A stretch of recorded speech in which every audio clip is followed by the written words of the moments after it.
Un plaisir de vous retrouver sur ToTV Africa dans cette nouvelle édition de Gatingo. Bienvenue à tous.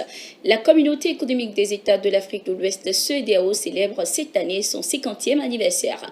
À l'occasion du lancement officiel des activités marquant ce jubilé d'or qui se tiendra au Ghana, le président ghanéen John Mahama a invité les chefs d'État de l'Alliance des États du Sahel, AES, dont le Mali, le Burkina Faso et le Niger, à y prendre part. Selon les déclarations du ministre ghanéen des Affaires étrangères, Samuel Akudieto Ablakwa, cette invitation s'inscrit dans une logique de renforcement de l'intégration sous-régionale.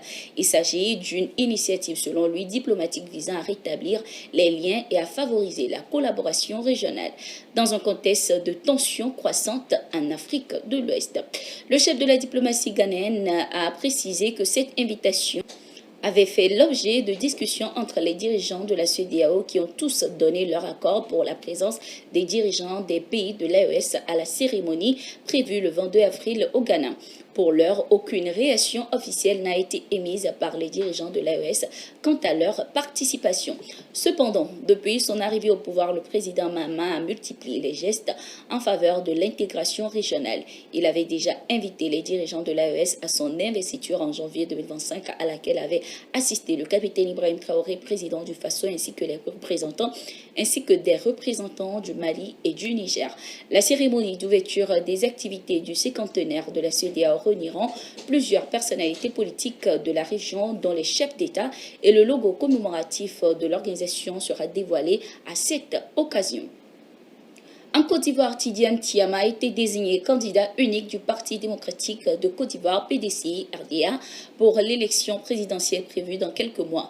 L'ancien ministre et ex-banquier a été plébiscité avec 99,5% des voix lors d'une convention électorale nationale tenue le 16 avril 2025, confirmant ainsi le large soutien au sein du parti. Cependant, son parcours vers la présidentielle pourrait être semé d'embûches. La justice ivoirienne a suspendu la délivrance de son certificat de nationalité suite à une plainte déposée pour contester sa citoyenneté. Tant que cette affaire n'est pas tranchée, Tidiane Tiama ne pourra pas obtenir de reconnaissance officielle de sa nationalité, condition indispensable pour se présenter à l'élection présidentielle. Direction le Sénégal, 5 ministres de l'ère Macky Sall sont accusés de détournement de fonds publics selon une annonce choc du procureur général de Dakar ce 17 avril. Ils pourraient être renvoyés devant la haute cour de justice pour leur gestion controversée du fonds Covid-19 déjà épinglé en 2022 par la Cour des comptes. Le rapport avait révélé des irrégularités massives, notamment des surfacturations scandaleuses comme l'achat de riz à 2,7 milliards de francs CFA, bien au-dessus des prix du marché. 27 autres personnes, dont des hauts fonctionnaires et acteurs du secteur de la santé, ont également été inculpées pour corruption, escroquerie et dans l'utilisation des 700 milliards de francs CFA alloués à la lutte contre la pandémie. Selon les informations, depuis le début de cette affaire en 2024, plus de 300 personnes ont été déjà arrêtées. Des milliards ont été également récupérés. Le parquet a averti que les arrestations se poursuivraient afin d'identifier tous les responsables à quelque niveau qu'ils soient. Cette affaire, l'une des plus retentissantes dernières années, pourrait marquer un tournant dans la lutte contre l'impunité des élites au Sénégal. Direction le Burkina Faso, le Premier ministre burkinabé Jean-Emmanuel Ouédraogo a lancé le mois du patrimoine culturel, mettant en avant son rôle crucial face à la perte de repères mondiaux. Le patrimoine est une force de résilience et d'unité, a-t-il déclaré, appelant ainsi à sa préservation pour affirmer l'identité nationale.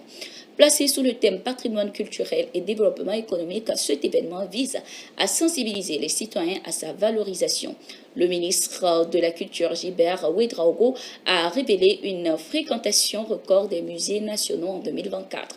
Des personnalités comme le cinéaste Dany Kouyaté et Talon d'Or au FESPACO 2025 ont été nommés ambassadeurs du patrimoine, renforçant ainsi la cohésion sociale et positionnant la culture comme un levier économique. Le Bénin a une nouvelle fois été frappé par le terrorisme ce 17 avril 2025. Deux attaques ont visé des positions de l'armée béninoise près des chutes de Koudou dans le parc W. Selon les sources, 8 soldats ont été tués et plusieurs autres blessés. L'attaque a été revendiquée par le groupe JNIM, soutien à l'islam et aux musulmans affiliés à l'Al-Qaïda. En outre, plusieurs terroristes ont été neutralisés. L'armée a informé que le ratissage de la zone se poursuit. C'était tout pour cette édition de Getingo. Ce soir, c'est notre rendez-vous hebdomadaire où nous discutons de l'actualité sociopolitique africaine. Nous donnons ce soir notre avis sur l'avenir de la communauté économique des États de l'Afrique de l'Ouest, CEDEAO, qui célèbre cette année ses 50 ans d'existence. Le bilan de cette organisation sous-régionale est-il positif selon vous? Vous pourrez déjà commencer à donner votre avis en laissant des commentaires ou en nous rejoignant ce soir à partir de 21h GMT dans l'émission Le Continent. À tout de suite.